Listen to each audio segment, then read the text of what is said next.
Alright, so hello everyone, क्या हाल चाल। आ गए वापस ऑनलाइन पे। तो आज के सेशन में हम लोग बात करने वाले हैं एक नए चैप्टर के बारे में, हाउ डू ऑर्गेनिज्म रिप्रोड्यूस। शायद आपका फेवरेट चैप्टर।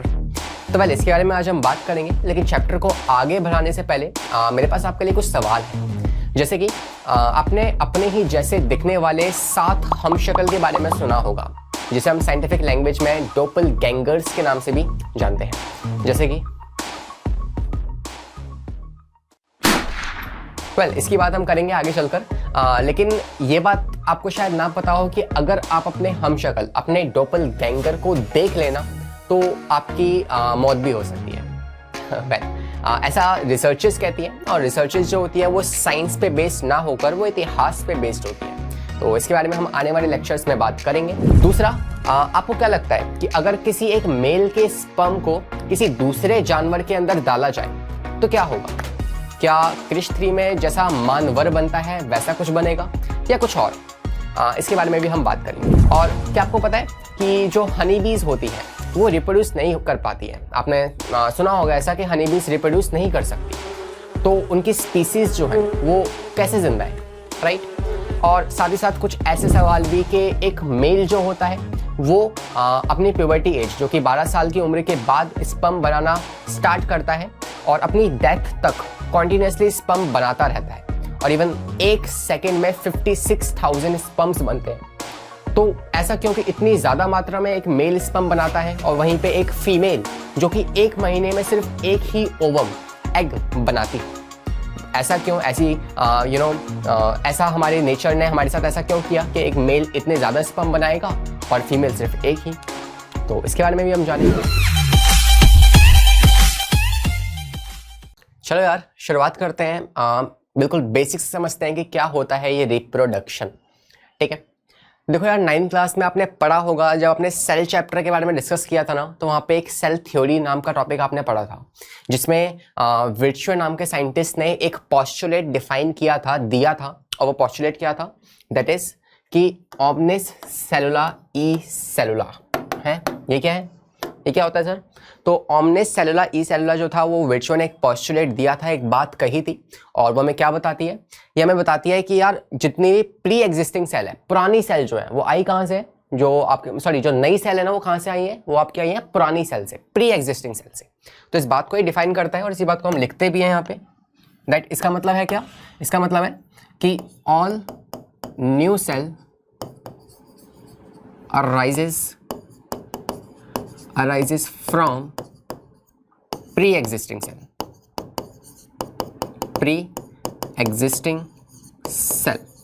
कि जितनी भी हमारी नई सेल है ना वो आती कहाँ से है? वो आती है पुरानी सेल से, हम कह सकते हैं पेरेंटल सेल से आती है। तो बेसिकली एक नया बच्चा जो बन रहा है, एक नया ऑफस्प्रिंग जो आ रहा है, वो आया कहाँ से? वो बेसिकली कहाँ से आया? वो पेरेंट से आया। पेरेंट्स कहाँ से आए? वो आए हैं उनके ग्रैंड पेरेंट से। ग्रैंड पेरेंट कहाँ से आए? वो आए ग्रेट ग्रैंड पेरेंट से। तो ये मेथड जो है ना, ये जो तरीका है चलता जाता है इस तरीके से। और ऐसे ही क्या होता है, नए नए ऑर्गेनिज्म, नए नए स्पीसीज जो है वो अपने अस्तित्व को बनाए रखती हैं इस दुनिया में। ठीक है, तो इसका मतलब क्या है कि बेसिकली रिप्रोडक्शन में होता है क्या है कि एक पुरानी सेल, एक पेरेंटल सेल एक नए ऑर्गेनिज्म को जन्म देगी, और यही प्रोसेस जो है ना वो कहलाता है क्या? रिप्रोडक्शन। क्या कहलाता है? That is reproduction. तो देखो यार, क्या होता है रिप्रोडक्शन? तो जो रिप्रोडक्शन है वो एक, पहली बात तो बायोलॉजिकल प्रोसेस है। बायोलॉजिकल, ठीक है, बायोलॉजिकल प्रोसेस। ठीक है, होता क्या है इसमें? Reproduction is a process by which an organism, कोई भी एक ऑर्गेनिज्म जो है या organisms are able to produce new organism of its own, अपने ही जैसे कुछ और ऑर्गेनिजम्स को प्रोड्यूस करना। ये प्रक्रिया क्या कहलाती है? इस प्रक्रिया को हम कहते हैं रिप्रोडक्शन। इसमें एक बात इंपॉर्टेंट है कि अपने ही जैसे, खुद के जैसे दिखने वाले ऑर्गेनिजम्स को प्रोडक्शन करना।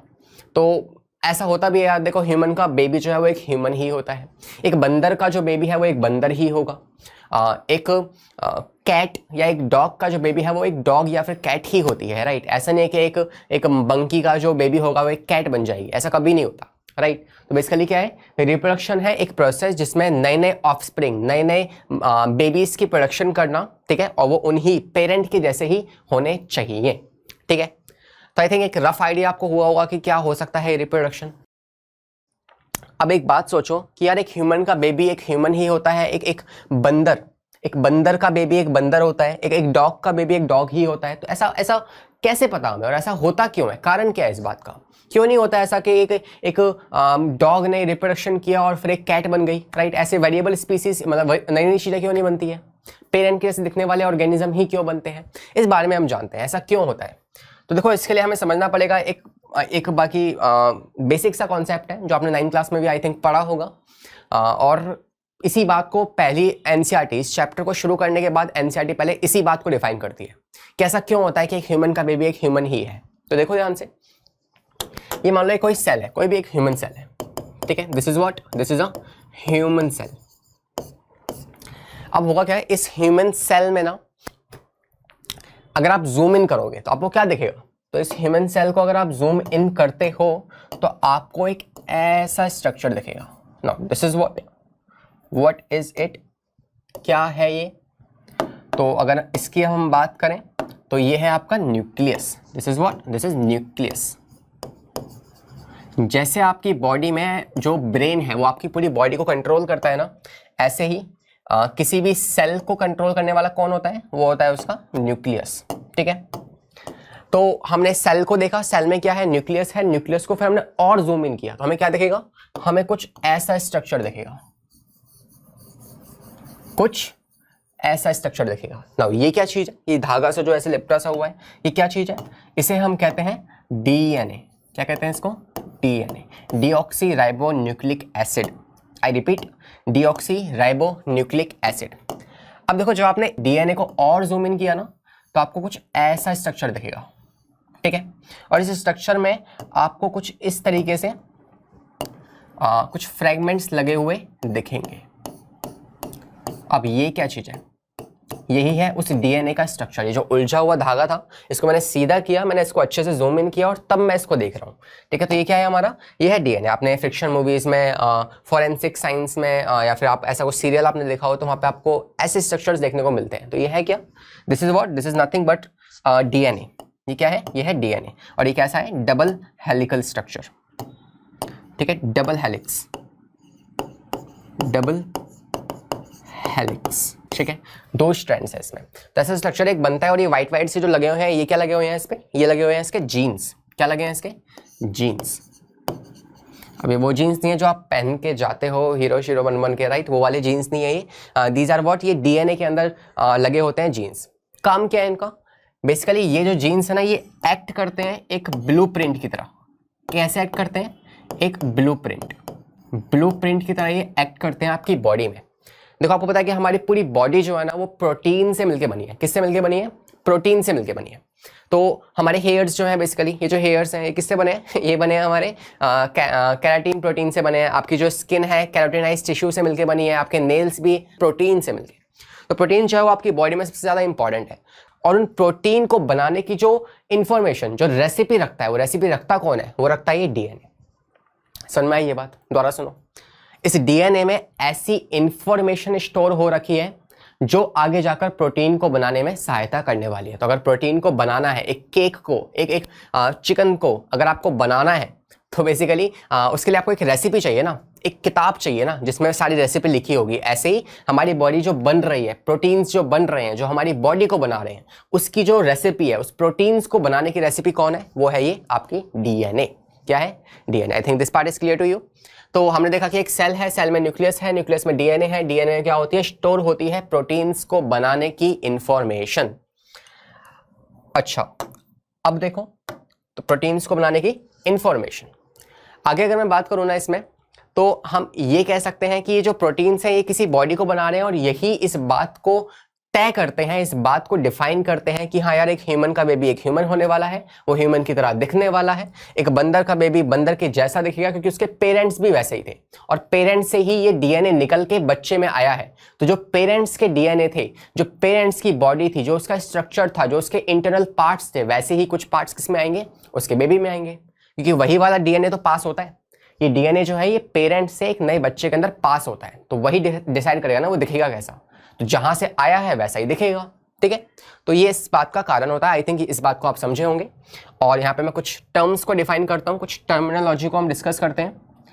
तो देखो पहली चीज़ जो है आपको न्यूक्लियस पता होना चाहिए, न्यूक्लियस क्या होता है, तो I think this is very simple, पता है आपको, राइट। दूसरा मैं बात करूँ, न्यूक्लियस क्या है, बेसिकली एक सेल का सबसे इंपॉर्टेंट पार्ट है, जेनेटिक पार्ट है, जिसमें जेनेटिक्स या फिर ये जीन्स, डीएनए, ये सब कुछ स्टोर होता है उसके अंदर, ठीक है। दूसरा पार्ट आपको पता होना चाहिए वो है आपका हिस्टोन प्रोटीन्स क्या होते हैं, हिस्टोन प्रोटीन्स। तीसरी चीज आपको पता होनी चाहिए न्यूक्लियोसोम क्या होता है, न्यूक्लियोसोम क्या होता है। चौथी चीज आपको पता होनी चाहिए क्रोमैटिन क्या होते हैं। पांचवी चीज आपको पता होनी चाहिए क्रोमोसोम्स क्या होते हैं। अब देखो इस डीएनए की मैं बात कर रहा हूं, इस डीएनए ये बहुत लंबा डीएनए होता है, ये होता है अप्रोक्सीमेटली 2.2 मीटर जितना लंबा डीएनए आपकी एक सेल में होता है। तो सोचो एक छोटी सी सेल है, इतनी नैनोमीटर साइज की सेल है, और उसमें 2 मीटर मतलब इतना बड़ा, इससे भी ज्यादा बड़ा क्या होगा, बेसिकली एक डीएनए, एक धागा जो है वो अंदर है उसके। How is this possible even. तो सेम चीज आप सोचो जब आप पतंग उड़ाते हो मस्त एकदम, ठीक है, तो पतंग लूटते ज्यादा है और उड़ाते ज्यादा है लूटने में ज्यादा मजा आता है।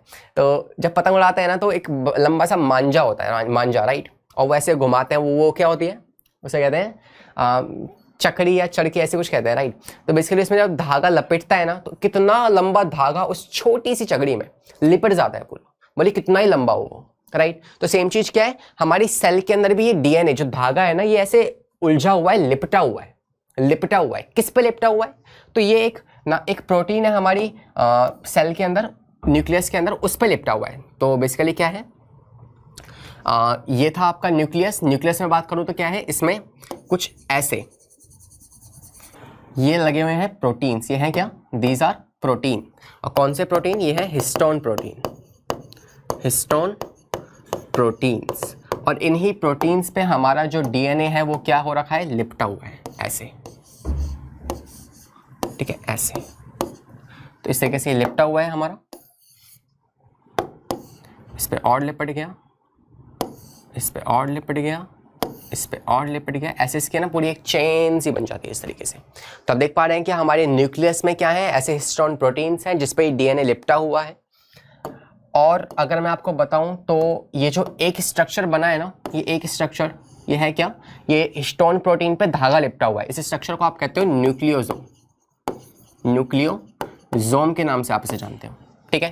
तो हो गया न्यूक्लियोसोम हो गया।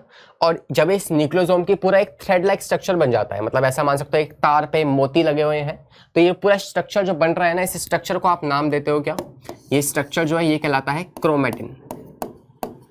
क्या कहलाता है, क्रोमैटिन, क्रोमैटिन। और जब यही क्रोमैटिन आगे चलकर कुछ ऐसा कंडेंस हो जाएगा इस फॉर्म में, ऐसी शेप में जब ये कंडेंस होता है, तो इस शेप को आप नाम देते हो क्रोमोसोम। क्या कहते हो इसको, क्रोमोसोम के नाम से आप इसे जानते हो, ठीक है। तो आपके न्यूक्लियस में आपको ऐसे कुछ स्ट्रक्चर्स दिखते हैं, ये नहीं दिखता आपको, बेसिकली ऐसा दिखता है। और ये क्या है, ये क्रोमोसोम्स है। और ये किस चीज से मिलकर बना है, ये बना है इससे, ये किससे बना है, ऐसे thread like structure. Thread like structure क्या थे, ये थे, मतलब इसी से मिलकर आपका क्रोमोसोम जो है वो बना हुआ है। आई थिंक ये बात क्लियर होगी।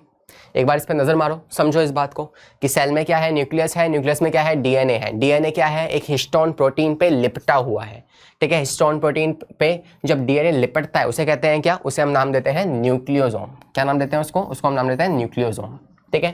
किस पे लिपटा हुआ है, हिस्टोन प्रोटीन पे लिपटा हुआ है। जब उसकी पूरी चेन बन जाती है, ऐसा स्ट्रक्चर आपको दिखता है, तो वो क्या है, वो है आपका क्रोमैटिन।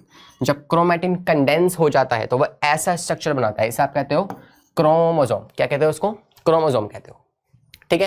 और यही चीजें हैं बेसिकली, सबसे इंपॉर्टेंट चीज क्या है, वो है आपकी जीन्स और आपका डीएनए। और ये कंट्रोल करता है कि आप आगे चलकर दिखने कैसे वाले हो, आपके हेयर्स कैसे होने वाले हैं, आपकी आईज का कलर क्या होगा, आपके जो ईयर के लोब्स हैं ये अटैच होंगे या डिटैच होंगे, ये सारी बातें कौन डिसाइड करता है, ये आपके जीन्स जो है, ये जो आपका डीएनए है, ये डिसाइड करता है इन बातों को। तो आई थिंक इसमें कोई डाउट नहीं रहा होगा। चलो आगे बढ़ते हैं। तो इसी बात को पहले एनसीईआरटी डिफाइन करती है कि यार कोई भी एक इंसान का बच्चा एक इंसान जैसा क्यों दिखता है, क्योंकि उसमें डीएनए जो है वो अपने पेरेंट का ट्रांसफर होता है, इस वजह से ऐसा होता है। चलो रिप्रोडक्शन की बात करते हैं। तो मैं रिप्रोडक्शन चैप्टर हम पढ़ रहे हैं, तो उसके बारे में हमें कुछ कुछ बातें पता होनी चाहिए।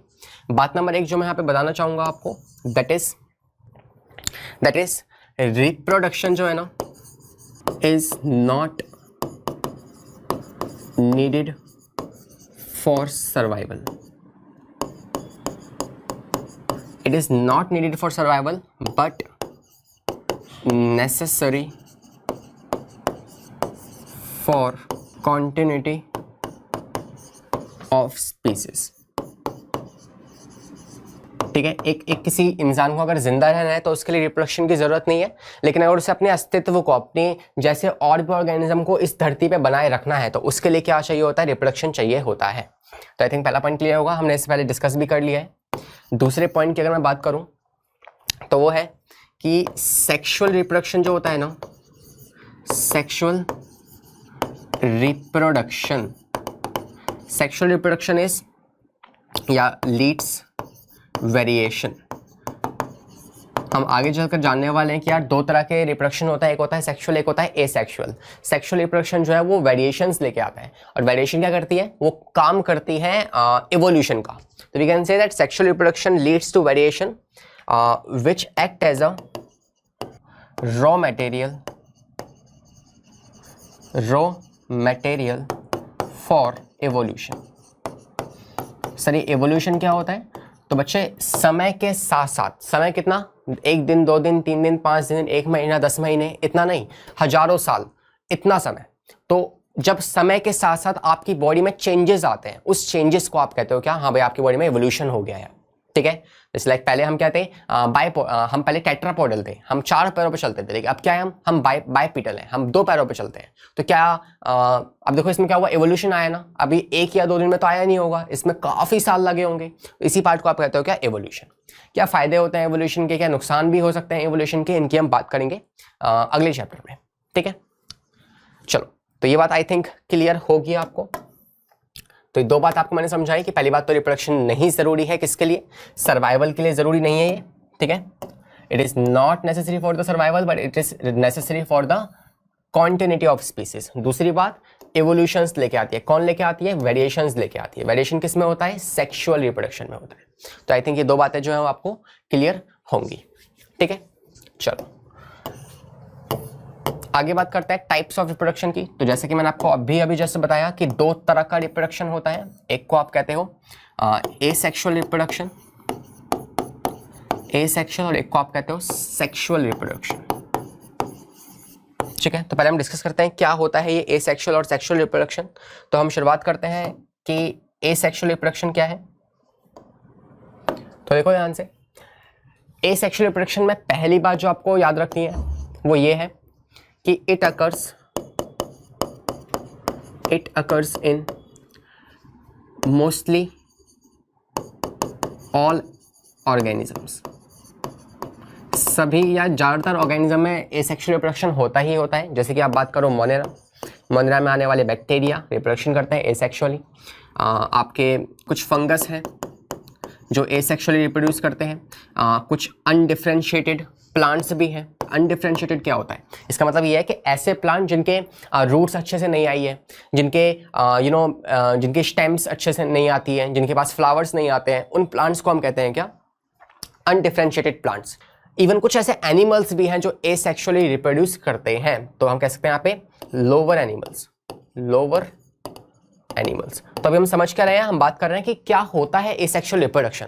तो पहले आपको मैंने समझाया किस किस में होता है, अब बात करते हैं कि ये होता क्या है, इसकी बात करते हैं।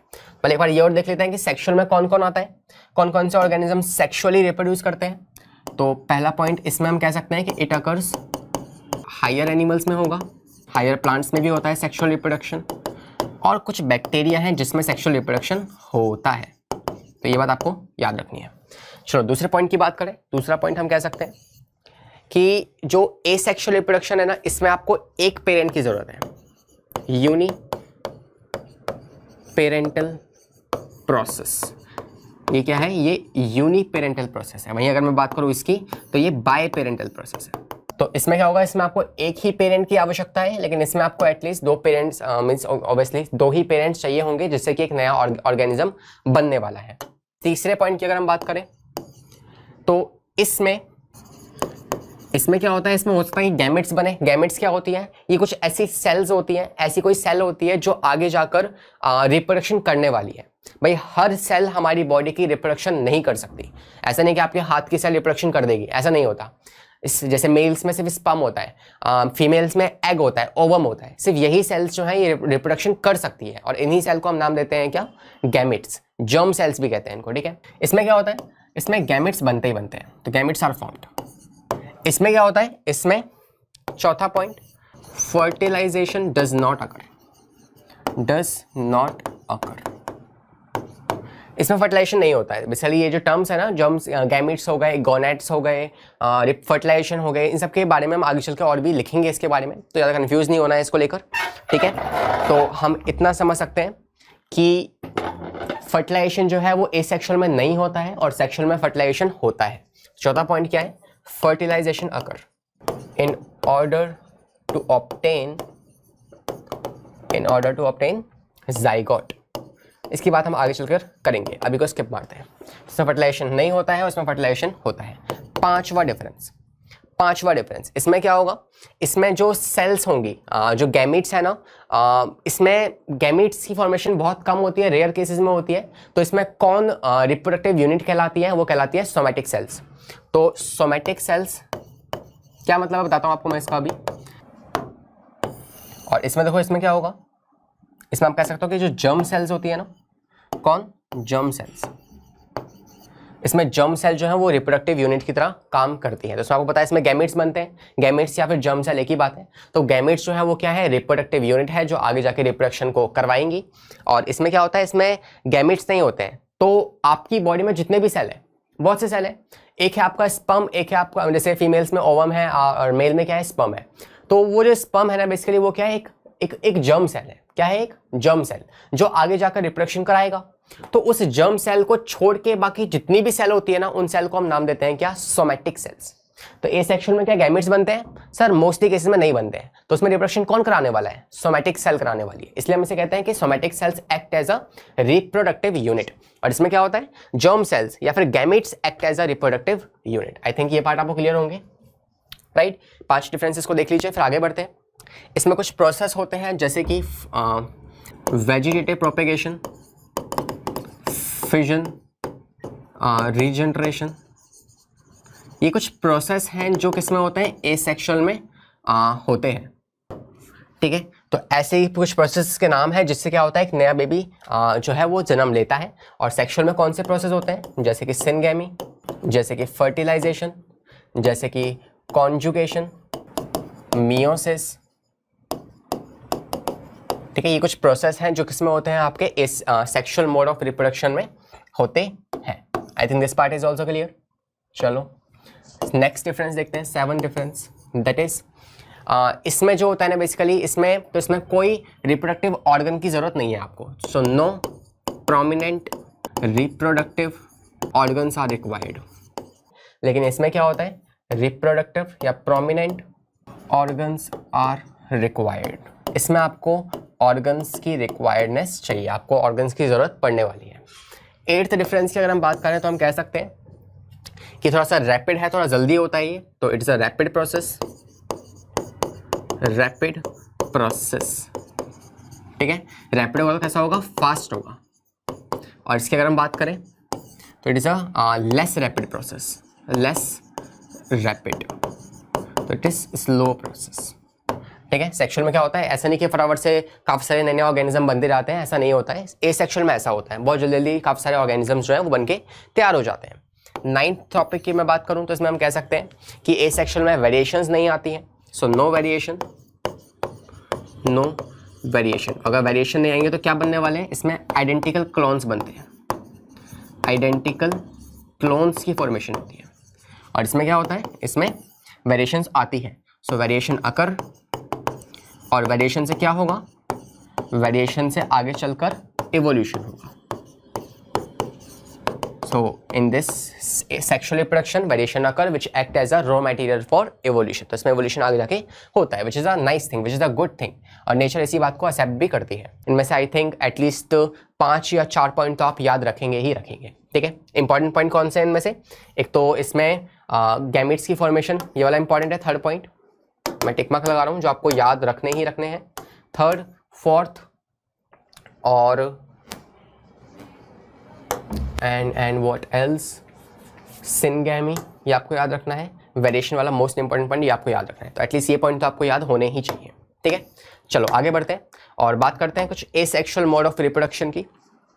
तो हमने देखा क्या एसेक्सुअल है क्या, इसमें गैमेट्स की बन भी सकते हैं, गैमेट नहीं भी बनेंगे, इसमें फर्टिलाइजेशन नहीं होने वाला, ये कुछ लोअर ऑर्गेनिज्म में ज़्यादातर होता है। और हमने देखा कि इसमें रिप्रोडक्टिव ऑर्गन आपको नहीं चाहिए, प्रोसेस होंगे जैसे कि बडिंग, रीजनरेशन, ऐसे कुछ प्रोसेस इसमें होने वाले हैं, ठीक है। ये होता है एसेक्सुअल रिप्रोडक्शन। बात करते हैं इसकी।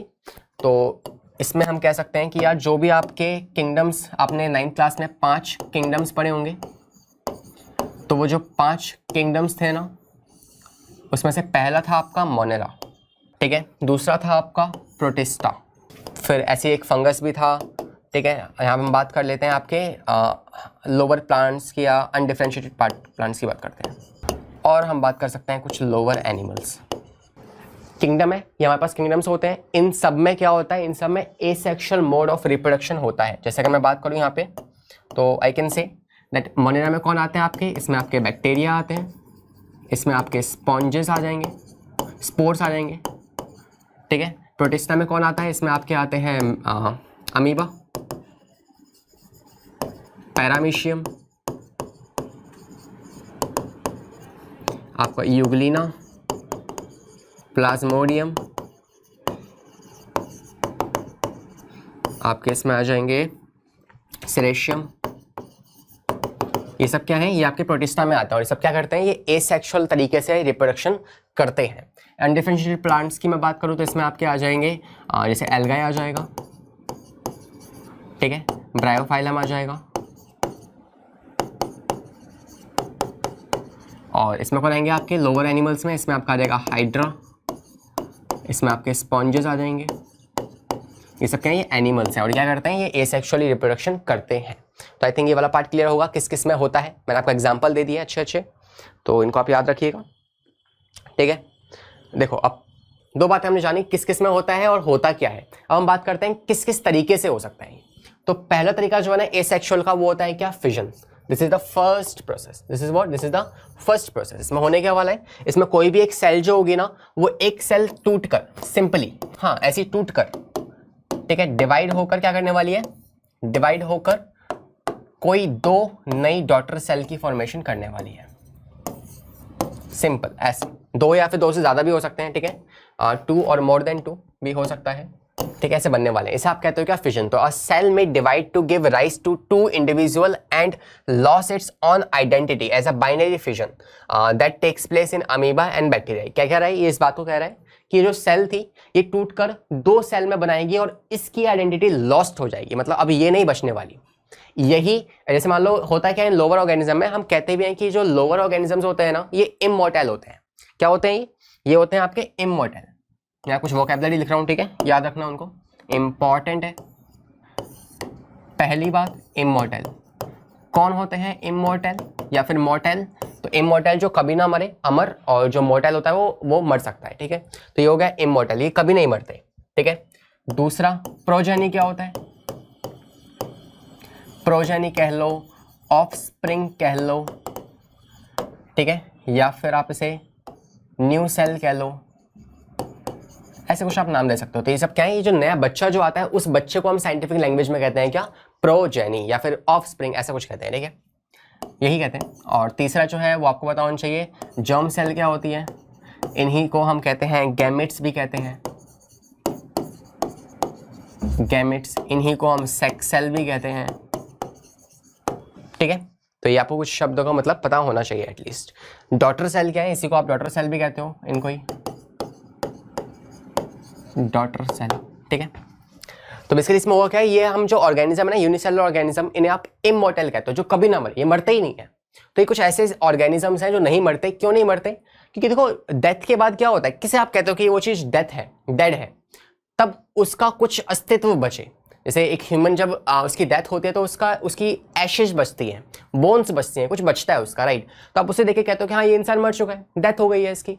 लेकिन इनमें होता क्या है, यही ऑर्गेनिज्म टूट के 2 ऑर्गेनिज्म में स्प्लिट हो जाएगा और ये बचेगा ही नहीं यहाँ पे। तो जब ये बचता ही नहीं है तो आप इसे कह नहीं सकते ना कि ये मरा हुआ है, नहीं कह सकते। इसमें होता क्या है, जब इन्हें लगता है कि हाँ हमारा बुढ़ापा आ रहा है, अब हम मरने वाले हैं, तो ये करते हैं, ये नई 2 सेल्स के अंदर टूट जाते हैं। तो देखो ऐसे होता है इसके अंदर, that is why we call them they are immortal.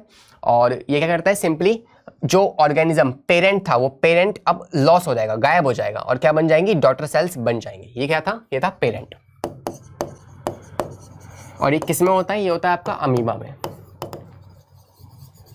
Amoeba में, ठीक है, अमीबा में ऐसा होता है। ये क्या है, ये है लेशमेनिया। लेशमेनिया एक ऐसा प्रोटोजोआ है जो कौन सी बीमारी कॉज करता है, काला अजहर, ठीक है, ये काला अजहर कॉज करता है। और ये भी एक यूनिसेलुलर ऑर्गेनिज्म है, प्रोटिस्टा है। इसमें भी क्या होता है, सिंपली बाइनरी फिजन होता है। फिजन मतलब क्या है, एक सेल टूट के दो सेल बना रही है। तो इसमें भी क्या होता है, एक जो ऑर्गेनिज्म है वो टूट के दो ऑर्गेनिज्म बना देता है। इसे कहते हो क्या, फिजन। फिजन हो सकता है कि यार दो में टूटे, हो सकता है दो से ज्यादा में टूटे। अगर को वो दो में टूट रहा है तो उसे आप कहते हो क्या, बाइनरी फिजन। क्या कहते हो उसको, बाइनरी फिजन। तो बाइनरी फिजन क्या है, जब एक ऑर्गेनिज्म दो ऑर्गेनिज्म में टूट जाए, ठीक है। तो देखो यहाँ पे ये कैसा हो सकता है, ये चार तरह से हो सकता है। पहला होगा इर्रेगुलर, कि भाई जो टूट रहा है, मान लो एक कोई ऑर्गेनिज्म है, ये ऑर्गेनिज्म टूट रहा है और ये कहीं से भी कट के टूट जाए, तो इसे आप कहते हो irregular fission, irregular binary fission. ये किसमें होता है, ये होता है अमीबा में। ये किसमें होता है, ये होता है अमीबा में। दूसरा आप बात कर सकते हो, दैट इज लॉन्गिट्यूडनल, लॉन्गिट्यूडनल। ये किसमें होता है, ये होता है आपके यूग्लिना में, ठीक है। लॉन्गिट्यूडनल मतलब ऐसे लंबाई में, ऐसे करके जब कटेगा ना तो उसे आप कहते हो लॉन्गिट्यूडनल। तीसरा होता है ऐसे ट्रांसवर्स, ऐसे कटे, तो वो क्या है आपके पास, transverse binary fission, transverse binary fission. ये किसमें होता है, ये आपका होता है पैरामीशियम में, पैरामीशियम में। ओब्लिक, ओब्लिक किसमें होता है, ये आपका होता है सेरेशियम में, ठीक है। इस तरीके से ऐसे प्लेन से कटना चाहिए उसको। तो ऑब्लिक एक शेप होती है, उस हिसाब से अगर कोई कट रहा है तो बेसिकली वो क्या है, ग्रूव्स की फॉर्मेशन होना, उसे आप कहते हो ऑब्लिक बाइनरी फिजन। तो ये चार तरह से क्या होता है, बाइनरी फिजन जो है वो हो सकता है। I think this part is clear to you. तो ये होता है बाइनरी फिजन। बाइनरी फिजन में क्या है, डिफरेंट ऑर्गेनिज्म जो है वो एक प्लेन से, एक साइड से कटने वाले हैं, साइड से टूटने वाले हैं, उसे आप कहते हो बाइनरी फिजन। एग्जाम्पल हम यहाँ देख लेते हैं, और वो एग्जाम्पल क्या है, वो है आपके पास अमीबा का। अमीबा जो है वो बाइनरी फिजन करता है, और कैसे करता है उस बात को देखते हैं एक बार। तो देखो ध्यान से, ये मान लो क्या था, स्टार्टिंग में हमारे पास एक अमीबा था,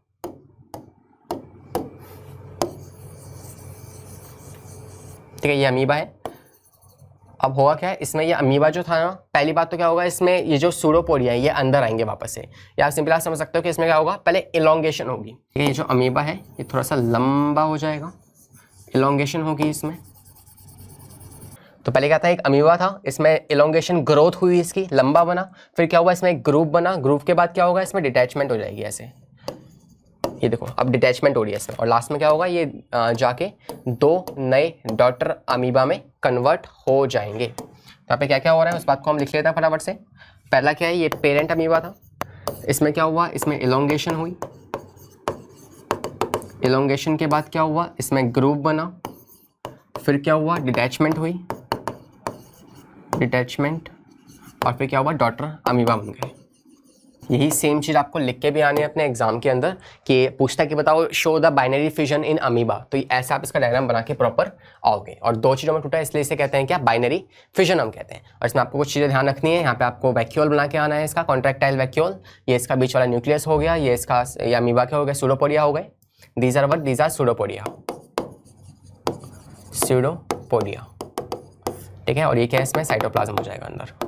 तो ये चीज़ आपको बना के आनी है हर एक डायग्राम के अंदर, और ऐसे आप इसका डायग्राम कंप्लीट कर सकते हो। I think this part is clear to you.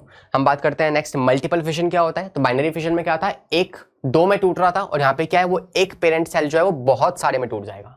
किसमें, बहुत सारे में टूट जाएगा। और ये किसमें होता है, ये आपका होता है प्लाज्मोडियम में,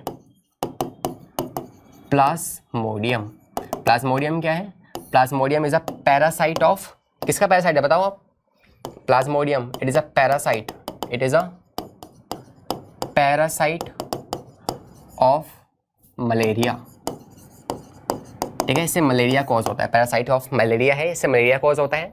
और इसको लेके कौन आता है, तो वेक्टर कौन है, तो जो वेक्टर है वो है एनोफिली। मलेरिया एक बीमारी है, ये किससे होती है, हमें लोग कहते हैं मच्छर के काटने से होती है। मच्छर काटने से नहीं होती है, मच्छर के पेट के अंदर क्या होता है, बेसिकली एक पैरासाइट होता है जिसका नाम है प्लाज्मोडियम। ये प्लाज्मोडियम जो है ना, ये कॉज करता है क्या, मलेरिया। तो एक फीमेल मॉस्किटो है जो उस प्लाज्मोडियम को लेके आती है, आपकी बॉडी से सक करती है ब्लड को और उस प्लाज्मोडियम को आपकी बॉडी के अंदर डाल देती है और फिर आपको मलेरिया हो जाता है। तो किससे होता है मलेरिया? प्लाज्मोडियम से होता है। प्लाज्मोडियम 4 तरह का हो सकता है। It can B of 4 type. पहला वाइवेक्स, दूसरा फैल्सीफॉर्म,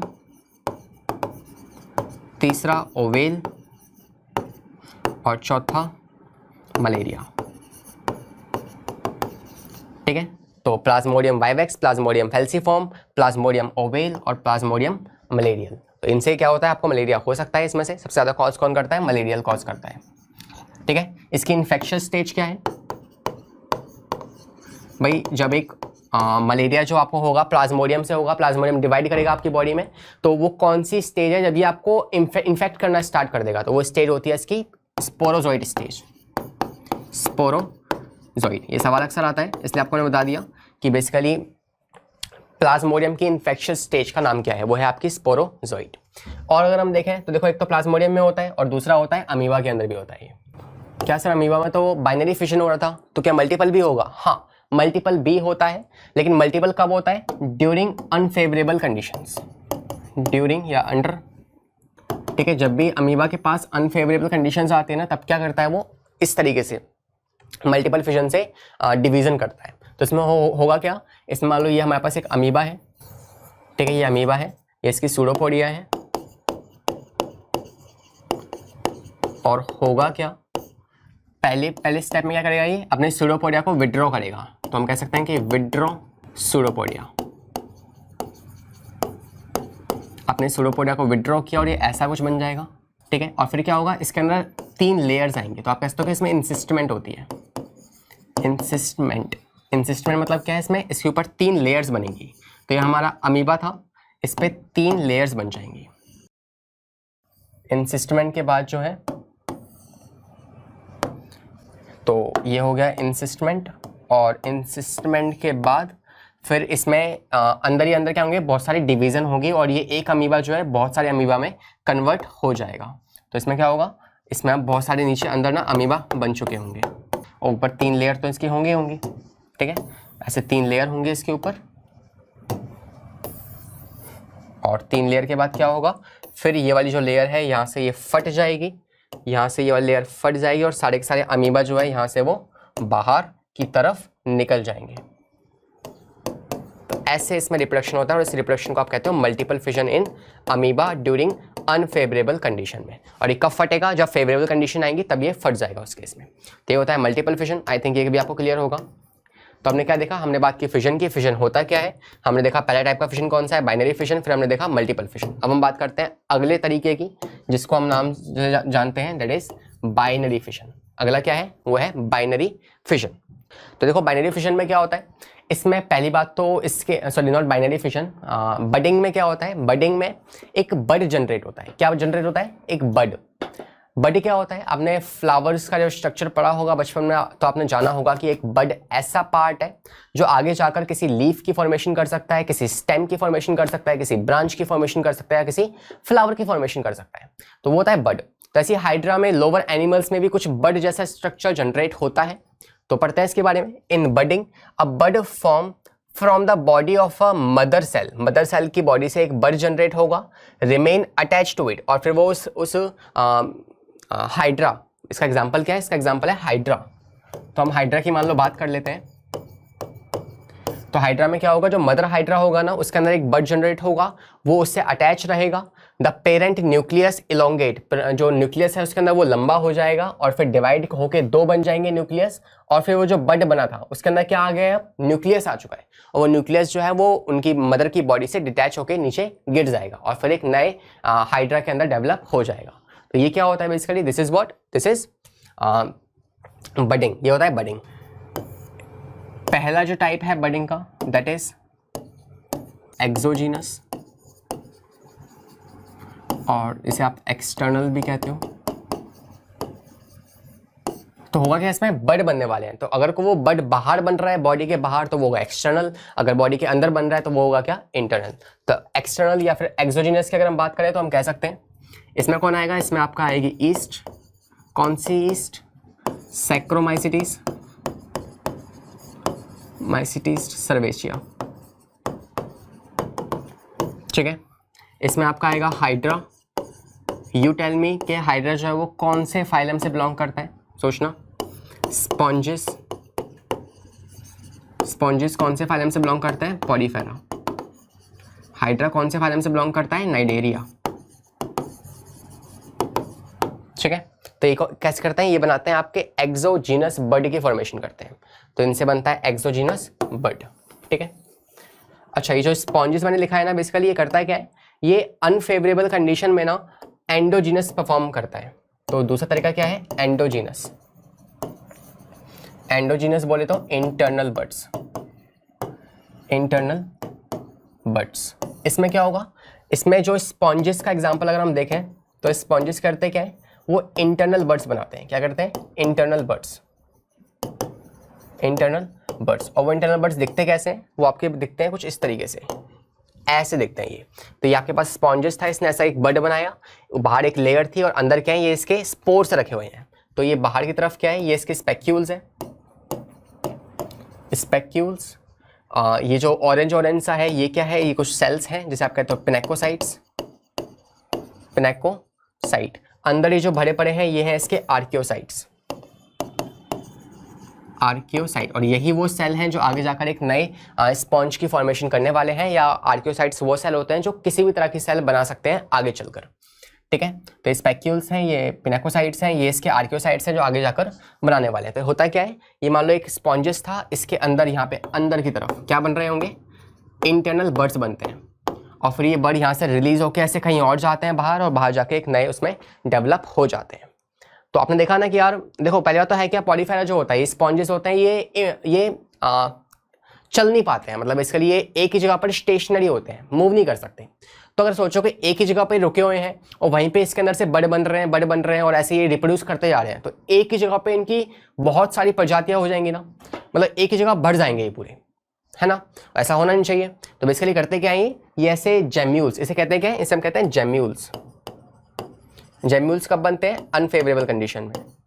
तो ये गैम्यूल्स बनते हैं ना, तो ये करते क्या है, ये अपनी स्पॉन्जेस की कॉलोनी को फैलाने में हेल्प करते हैं कि एक ही जगह पे सारे के सारे स्पॉन्जेस पैदा ना हो जाए, ये बर्ड उड़ के जाते हैं कहीं और, वहां पे जाके फिर एक नए स्पॉन्ज की फॉर्मेशन करते हैं। तो I think this part is also clear, ठीक है। आई थिंक ये स्पॉन्जेस में आपको एंडोजीनस बर्ड क्लियर होंगे, ठीक है। स्पॉन्जेस में क्या बनते हैं, अनफेवरेबल कंडीशन में इंटरनल बर्ड्स बनते हैं, अनफेवरेबल कंडीशन में गैम्यूल्स बनते हैं, ठीक है, गैम्यूल्स बनते हैं इसमें। तो नेक्स्ट हम बात करते हैं रीजनरेशन की। इसमें क्या होता है, इसमें कोई भी मान लो एक ऑर्गेनिज्म है, लोअर ऑर्गेनिज्म है, उसका कहीं से कट लग गया, कोई भी एक पार्ट इंजर्ड हो गया, तो उस इंजर्ड वाले पार्ट से एक नया ऑर्गेनिज्म बनके तैयार हो जाएगा। इसे आप कहते हो क्या, रीजनरेशन। ये होता है किसमें, ये आपका होता है प्लेनेरिया में। ये किसमें होता है, ये होता है आपका प्लेनेरिया के अंदर, ठीक है। प्लेनेरिया में क्या होता है, रीजनरेशन होता है। और इसमें क्या होने वाला है, देखते हैं, समझते हैं इस बात को। तो ये दो तरीका से होता है, एक होता है एपीमॉर्फोसिस, एपीमॉर्फोसिस, और एक होता है मॉर्फोलॉसिस, मॉर्फोलॉसिस। एपीमॉर्फोसिस में क्या होगा, मान लो कोई भी एक ऑर्गेनिज्म का लिम्ब है, जैसे लिजार्ड की हम बात करें, तो ये लिजार्ड का कोई एक लिम्ब था, ये यहाँ से कट गया, इस तरीके से ऊपर वाला पार्ट सा कट गया, ठीक है। तो क्या होगा, इसमें एक ऐसा सेल्स बनेंगे, स्पेशल सेल्स होती हैं इसमें, जिसे आप कहते हो ब्लास्टीमा, ब्लास्टीमा। और फिर क्या होगा, आगे चलकर ये वापस से इसकी लिम्ब वापस से रीजनरेट हो जाएगी, वापस से पहली जैसी बन जाएगी इस वाले केस में, ठीक है। तो इसे आप कहते हो रीजनरेशन, वापस से रीजनरेट हो जाना। तो ये होता है क्या, एपीमॉर्फोसिस जिसे आप कहते हो। इसमें क्या होता है, इसमें मान लो कोई एक बॉडी थी, ठीक है, एक बॉडी, इसको आपने यहाँ से काट दिया, तो सिर्फ इतना पार्ट बचेगा, कुछ सेल्स आएंगे इसमें ब्लास्टीमा, और यहाँ पे क्या होगा, जो कटा हुआ पार्ट था वो भी नया पार्ट बन जाएगा, और ये वाला पार्ट है ये भी एक नए पार्ट में डेवलप हो जाएगा, इस तरीके से। इसे कहते हो आप मॉर्फोलॉसिस। तो ऐसे ये ज़्यादा कुछ खास इंपॉर्टेंट नहीं है। इंपॉर्टेंट क्या बात है, रीजनरेशन का एग्जाम्पल आपको याद रखना है, वो है प्लेनेरिया, ठीक है। Planaria is example of regeneration. बाकी हाइड्रा भी आता है इसमें स्टारफिश भी आती है, ठीक है, ये एग्जाम्पल है इसके। तो रीजनरेशन में ये होता है। आई थिंक सिंपल था, कुछ खास मुश्किल नहीं है। जैसे एक अच्छी खासी वीडियो है मेरे पास इसके रिगार्डिंग, देखते हैं ध्यान से क्या होगा इसमें।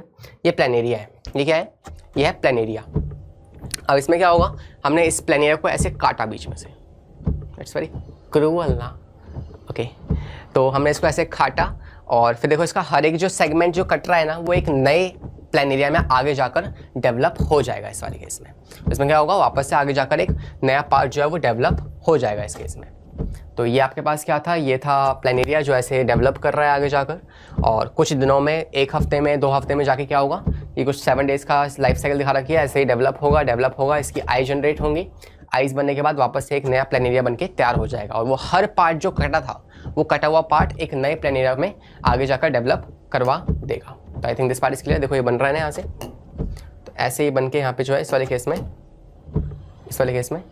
में क्या हो गया भैया, खत्म हो गया क्या? चलो भाई क्लाइमेक्स खत्म, इतनी थी मूवी।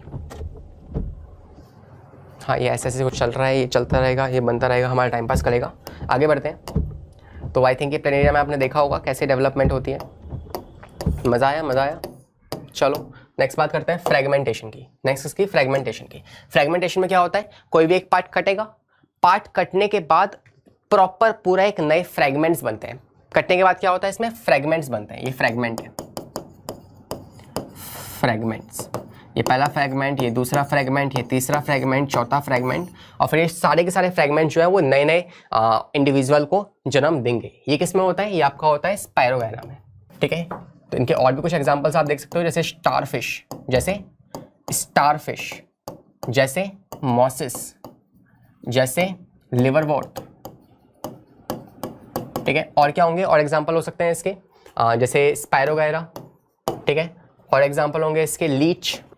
इसके ये सब क्या है, एग्जांपल है इसके फ्रेगमेंटेशन के। इसमें होगा क्या, it is a form of a asexual reproduction in which an organism is split into fragment.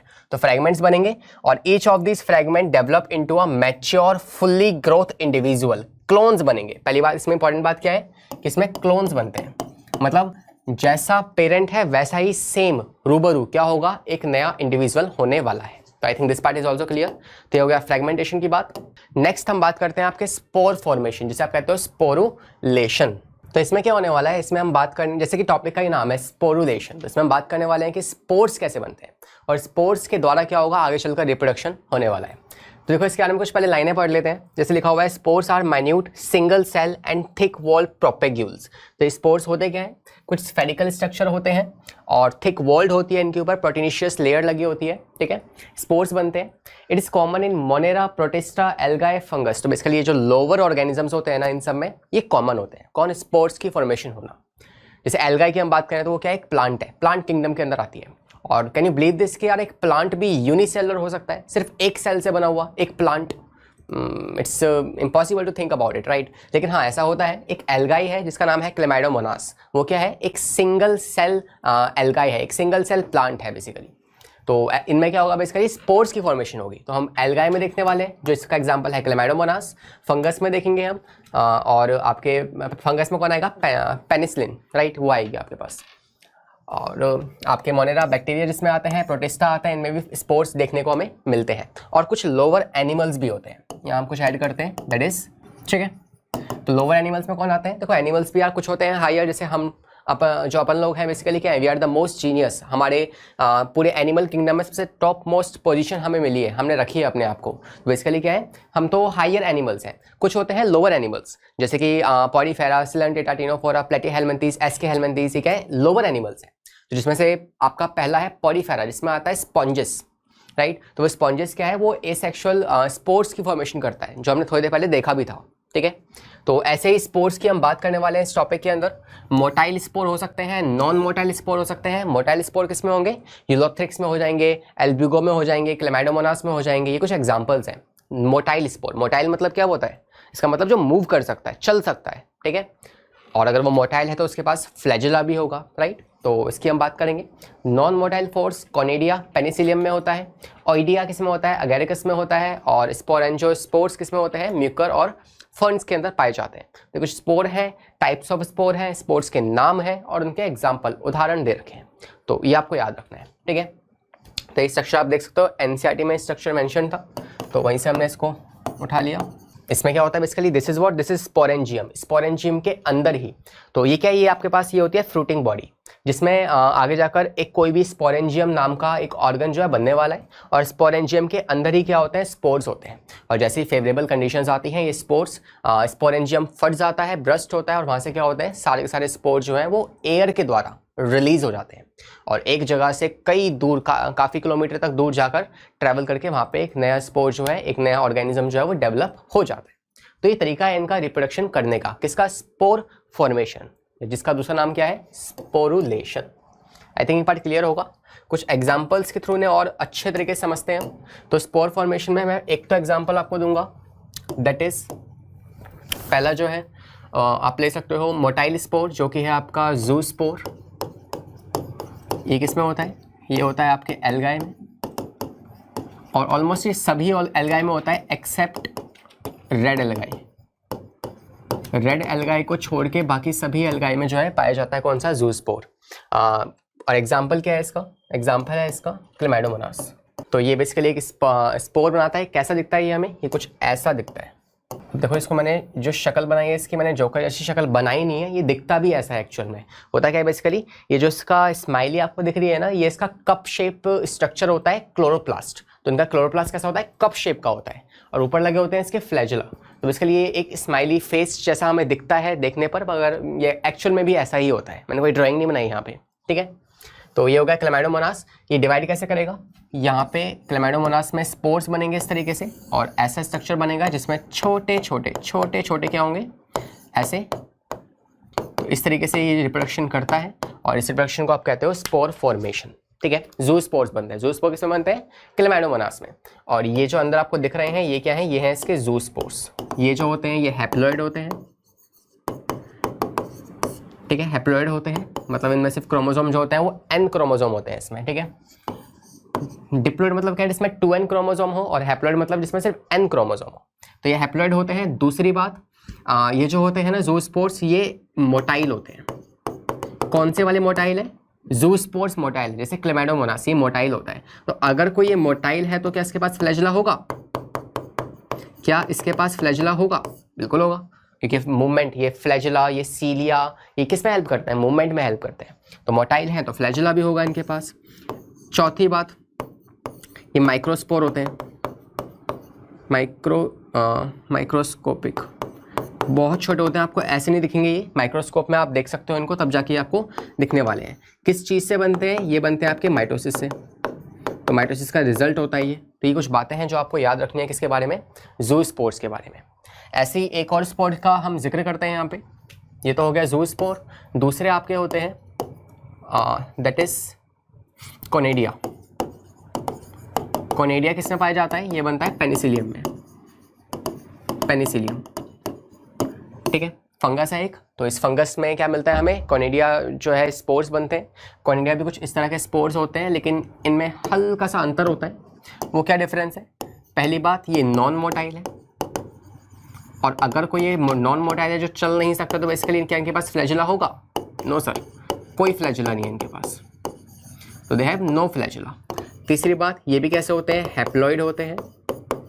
कैसे होते हैं, हैप्लॉइड होते हैं। ये भी माइक्रोस्कोपिक होते हैं, और किसके रिजल्ट से बनते हैं, ये बनते हैं माइटोसिस से। मतलब किसी एक सेल ने अगर माइटोसिस की होगी तो उसके बाद क्या बनेंगे, हैप्लॉइड कोनेडिया जो है वो फॉर्मेशन होती है इनकी। तो ये होगा स्पोर का टॉपिक, स्पोर फॉर्मेशन। दो एग्जांपल इंपॉर्टेंट थे जो आपको मैंने बता दिए यहाँ पे। बाकी आप इनमें और भी एग्जांपल देख सकते हो, जैसे ऑइडिया हो गया, एगेरिकस में होता है, ठीक है, फंगस है, एगेरिकस भी एक। तो आई थिंक ये स्पोर फॉर्मेशन आपको क्लियर होगा। चलिए आगे हम बात करते हैं वेजिटेटिव प्रोपेगेशन की। ये वेजिटेटिव प्रोपेगेशन क्या होता है, तो देखो बेसिकली वेजिटेटिव प्रोपेगेशन जो है ना, ये भी एक तरीका है किस चीज़ का, किसी भी एक प्लांट के लिए रिप्रोडक्शन करने का। इसमें होता क्या है, आप कोई भी एक छोटा सा प्रोपेग्यूल, एक छोटा सा कोई भी पार्ट आप प्लांट का काट लेते हो, उस प्लांट के उस पार्ट को आप ज़मीन में ग्रो कराते हो। आर्टिफिशियली भी हो सकता है, नेचुरली भी हो सकता है। उसे आपने ग्रो कराने के लिए रख दिया, कुछ समय बाद वही छोटा सा पार्ट जो है वो बन के एक बड़ा सा प्लांट बन जाएगा। That is what we call vegetative propagation, ठीक है। क्या इतनी बात समझ में आई आपको, ये होता है वेजिटेटिव प्रोपेगेशन। होगा क्या, छोटे से पार्ट को आप ग्रो कराओगे और फिर वो छोटा सा पार्ट एक पूरे नए इंडिविजुअल में ग्रो हो जाएगा। जैसे आलू पोटैटो में आपने देखा होगा, पोटैटो जो होता है उसमें छोटी सी ना आई होती है। उस आई को अगर आपने प्रॉपर न्यूट्रिशन दिया, प्रॉपर एक एनवायरनमेंट दिया, तो वहाँ पे क्या होता है, उस छोटे से आलू की जो आई है उससे एक नया आलू का प्लांट बन सकता है, पोटैटो का प्लांट फॉर्म हो सकता है। तो वो भी क्या है, एक तरीका है नेचुरल, एक वेजिटेटिव प्रोपेगेशन का। तो पहले हम समझते हैं कि यार किस किस तरह का हो सकता है ये। तो ये जो है बेसिकली वेजिटेटिव प्रोपेगेशन जो है ये दो तरह से हो सकता है, एक होगा या तो नेचुरली, एक होगा आर्टिफिशियली। तो इसकी बात कर लेते हैं, ठीक है। या तो ये हो सकता है नेचुरली,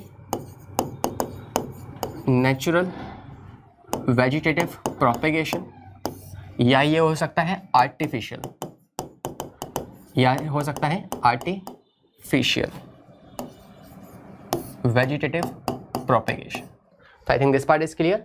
नेचुरल में क्या आने वाला है, नेचुरल में अगर हम बात करें तो इसमें आपको आ जाएंगे, जैसे आपका इसमें हो सकता है कि आप रूट से वेजिटेटिव प्रोपेगेशन करा रहे हो, मतलब किसी प्लांट के आपने रूट को लिया, उस रूट को काटा, ग्रो कराया और फिर वो एक नई प्लांट में डेवलप हो गया, ठीक है।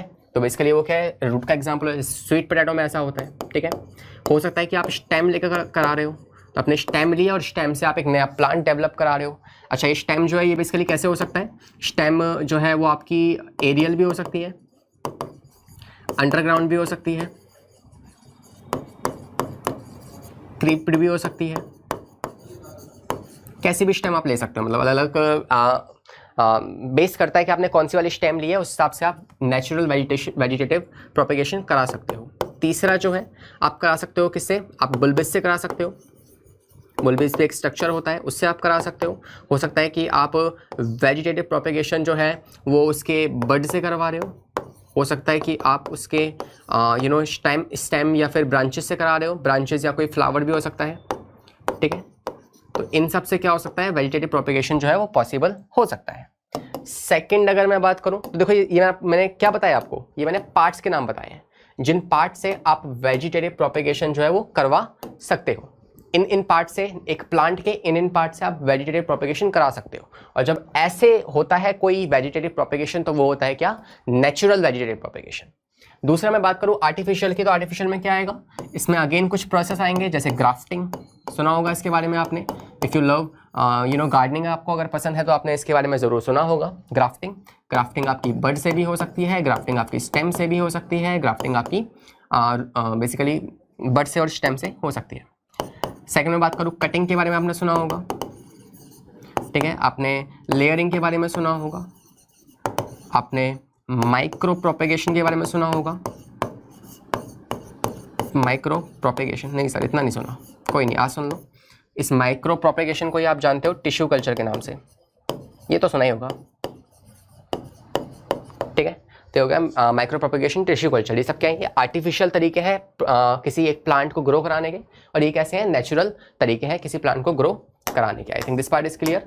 तो अब हम देख लेते हैं कौन कौन से पार्ट हैं जो ग्रो करा सकते हैं। पहले पार्ट की मैं बात करूं तो हो सकता है कि रनर हो। रनर किस में होता है, रनर आपका होता है ग्रासेस में। ये कोई ऐसा स्ट्रक्चर होता है इस तरीके का, ठीक है। ये जो स्ट्रक्चर है ना, यहाँ से आपकी लीफ जो है वो ग्रास जो है वो डेवलप हो जाएगी, तो ये होता है रनर।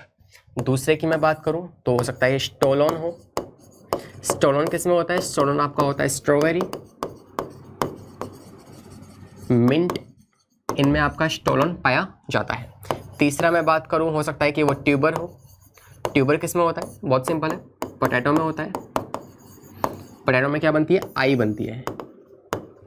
ऐसे स्ट्रक्चर जो होते हैं ना, ये होती है आई, और इस आई से ही एक नया प्लांट डेवलप हो सकता है। हो सकता है कि आप बल्ब से ग्रो करा रहे हो, वो बल्ब किस में पाया जाता है, बल्ब पाया जाता है आपके ऑनियंस में, ठीक है, गार्लिक में, ठीक है। पांचवा हो सकता है कि वो जो हो ऑनियंस, हो सकता है कि आप बुल्बिस से करवा रहे हो। कई बार ना बल्ब की जगह बुल्बिस देता है, तो बुल्बिस किसका एग्जांपल है, ये बुल्बिस होता है अगेव में, ठीक है, अगेव में बुल्बिस होता है, तो इसमें कंफ्यूज मत होना, ठीक है। तो ये हो गए 5। सिक्स्थ की अगर हम बात करें, हो सकता है कि आप करवा रहे हो लीफ बड से। लीफ बड से करवा रहे हो। लीफ बड किस में होता है, आपके राइजोबियम में होता है, ये आपके ब्रायोफाइलम में, सॉरी ब्रायोफाइलम में होता है, आपका किस में होता है, ब्रायोफाइलम, ब्रायोफाइलम। ठीक है, इसमें ऐसे एक लीफ जैसी होती है कुछ, और इसमें लीफ से क्या होता है, रूट्स निकल रही होती है इस तरीके से। तो इनसे एक नया आप इस लीफ के पार्ट को काटो, कहीं और ग्रो कराओ, वहाँ से एक नया प्लांट बनके तैयार हो जाएगा। हो सकता है कि आप करवा रहे हो शक्कर से करवा रहे हो। शक्कर किस में होता है, बनाना में होता है, पपाया में होता है, शुगर केन में होता है। बनाना, पपाया, शुगर केन, जिंजर,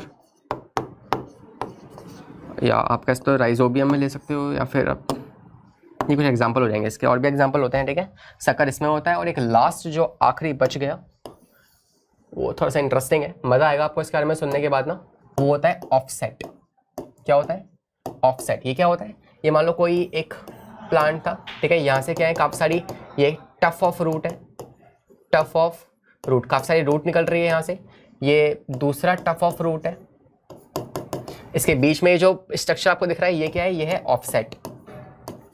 और इस ऑफसेट से आप एक नया प्लांट ग्रो करा सकते हो। तो ये क्या है, ये ऑफसेट किस में पाया जाता है, ये आपका पाया जाता है वाटर हाइसिंथ में। किस में मिलता है ये ऑफसेट, ये मिलता है वाटर हाइसिंथ। देखो इस वाटर हाइसिंथ की ना एक बहुत अच्छी सी कहानी है। वाटर हाइसिंथ, ये वाटर हाइसिंथ है क्या, तो बेसिकली वाटर हाइसिंथ जो है ना, इसकी बड़ी अच्छी कहानी है। ये वाटर हाइसिंथ का एक और नाम है जो कि है जिसे हम कहते हैं terror of Bengal. Water hyacinth जो है उसको टेरर ऑफ बंगाल के नाम से भी जानते हैं। ऐसा क्यों, क्योंकि बेसिकली हम ये एक फ्लावर होता है, वाटर हाइसिंथ का एक फ्लावर है। इसको हम लेके आते हैं, इंडिया में लेके आए थे एक समय पे।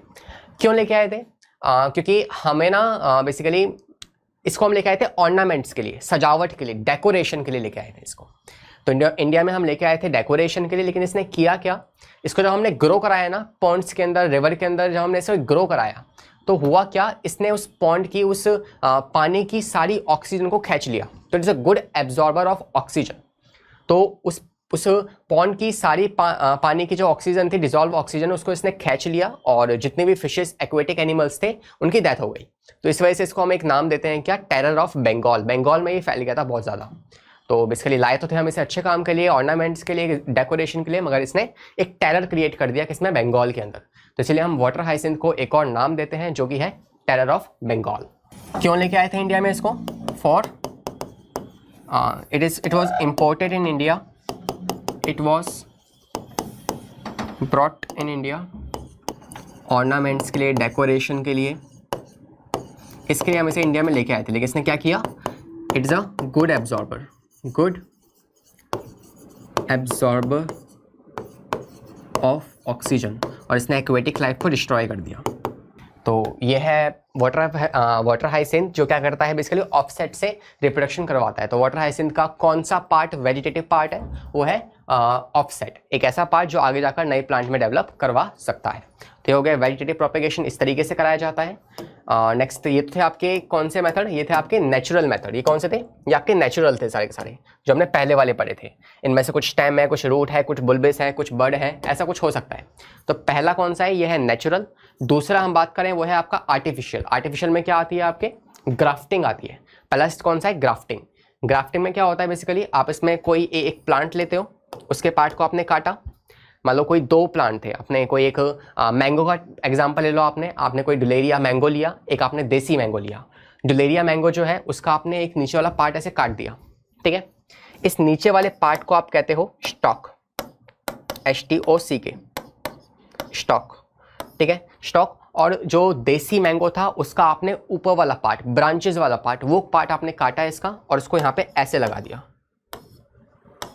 ठीक है। आपने इसको ऐसे जॉइंट कर दिया इस तरीके से, और ये ऊपर वाला पार्ट इसे आप कहते हो स्कायोन, इसे आप कहते हो क्या, स्कायोन, ठीक है। आपने इसको ऐसे एक वैक्स से इस तरीके से कवर कर दिया, और अब जो आपको प्लांट मिलेगा वो एक अलग ही, मतलब दोनों उसमें कैरेक्टरिस्टिक्स होंगी, किसकी, दुलेरिया की और देसी मैंगो, दोनों की उसमें क्या होगी, कैरेक्टरिस्टिक्स होगी। तो ये बात इसमें लिखी हुई है। आपने स्कायोन लिया है दुशेरी मैंगो का, और दूसरा आपने लिया है स्टॉक ऑफ देसी मैंगो। तो इसने उल्टा कर दिया, मैंने उल्टा लिया था। तो ऐसे इसने ड्यूरिंग ग्राफ्टिंग के समय पे क्या होगा, स्टॉक और scion both are united by the formation of callus. आपने इन दोनों को क्या किया, एक साथ यूनाइट कर दिया, एक साथ बांध दिया वैक्स कॉटिंग करके, और यहाँ पे क्या बनेगा, कैलस बनेगा। कैलस से ही आगे जाके कैम्बियम की फॉर्मेशन होती है, ठीक है। और फिर यहाँ से क्या होगा, एक नया प्लांट बन जाएगा आपके पास। ये किस किस में कॉमन है, ये आपके मैंगो में कॉमन है, रोज में कॉमन है, सिट्रस में कॉमन है, एप्पल में कॉमन है। तो इन जगहों पे क्या करते हैं हम, ग्राफ्टिंग करवा सकते हैं इन प्लांट्स के अंदर। कुछ इस तरीके से ग्राफ्टिंग होती है। तो आप देख सकते हो कि ये क्या स्टॉक है, ये स्कायन है, दोनों को जोड़ा, यूनाइट किया, एक रैप कर दिया वैक्स से, और फिर ये नया प्लांट डेवलप हो जाएगा उस केस में। कुछ खास मुश्किल नहीं था, राइट, सिंपल है।